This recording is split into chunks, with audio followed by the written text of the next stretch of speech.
Dillian, the body snatcher right here. It's a champ. Big up to Sporting Icon. Subscribe. Otherwise, I might pay you guys a visit. Right, so this is the post-fight review of Matty Askin versus Lawrence Okolie for the British Cruiserweight title. And for whatever reason, I thought that the Commonwealth title was going to be on the line as well, but apparently it wasn't. Which, of course, Lawrence Okolie won last time out against Luke Watkins. Now, for those of you guys who remember watching Lawrence Okolie versus Isaac Chamberlain, the way it was pretty much like a hug fest, a bit of a boring fight at times. Well, this one had seeds of that kind of fight to it. But whereas you could probably blame Isaac Chamberlain for that one, on this one you have to pretty much put the blame with Lawrence Okolie, right? But it was still entertaining. I'm not going to say that it wasn't. The Isaac Chamberlain fight wasn't so entertaining, but this one was. Matty Askin, of course, is the experienced one. He's been in there with over 30 fights. And Lawrence Okolie, of course, very much a novice in the pro game. But Lawrence Okolie, he was cheating. Would that be the right word to put? Yeah, probably. Because he was just making this fight messy. Now, it's okay to do the odd thing here and there. That's a little bit illegal, should we say. Going with a head, hold a bit longer than maybe you should. But this was pretty much the theme right the way through the fight, and it was Lawrence Okolie doing the holding. But at the same time, we could argue that Matty Askin wasn't making it a pretty fight in himself, as in he wasn't trying to throw punches until he was close to Okolie. But whenever he was close to Okolie, Okolie would just grab him. So you could probably put some blame with Matty Askin on this one as well, the fact that he wasn't even trying to punch on the outside.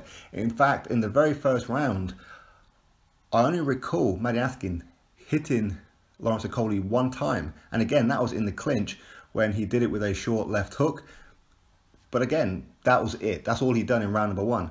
But for the rest of the fight, listen, this was a very, very dominant display by Lawrence Okolie, but that's because he made it very, very messy. But he did lose a couple of rounds in this one, and I think that's only because he got points deducted in round number 5, 8 and 11. For excessive holding, going in with a head, using the shoulder, just making it absolutely unnecessary, which I don't think Lawrence Okolie really needed to do, because I think that, especially with the way that he was starting, when in round number 1 he was hitting Askin with some quality body shots and some real powerful shots, and I didn't see that Lawrence Okolie needed to make this kind of fight. He had the power, he's got the foot movement, and he is gifted. Let's not be kidding ourselves here. Lawrence Okolie is gifted. He really is. But you know what? Matty Askin is the British champion. He said that this is a step too far for Lawrence Okolie.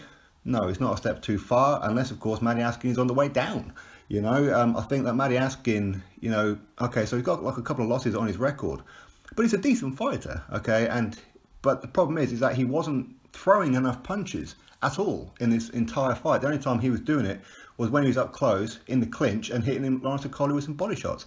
He caught him with a couple of good hooks, but Lawrence Okolie was absolutely fine with it. There was no problems. But Okolie just, he was overpowering Askin, which is unusual because Askin is allegedly the stronger guy in this fight. But you know what?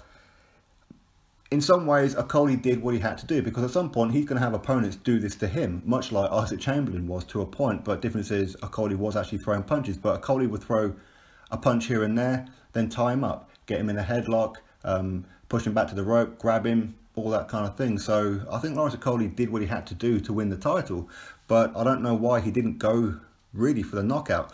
But at the same time, again, I am going to contradict myself here a little bit, because Lawrence Okolie did land with some pretty decent flush shots, and Askin took them pretty well. So, you know, big up to Matty Askin for taking those shots. But I don't know, I mean, 3 points docked on 3 different rounds is, I think Lawrence Okolie was lucky just to get that, to be honest.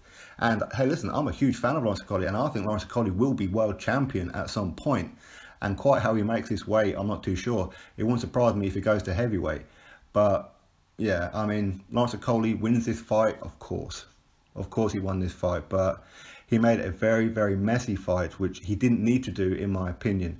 It's one of those fights that is interesting, but, you know, Lawrence Okolie needs to be working a bit more skill set, because he does have the skills and he does have the movement. He is so awkward and so powerful. He doesn't need to do all this holding and headbutting and shoulder.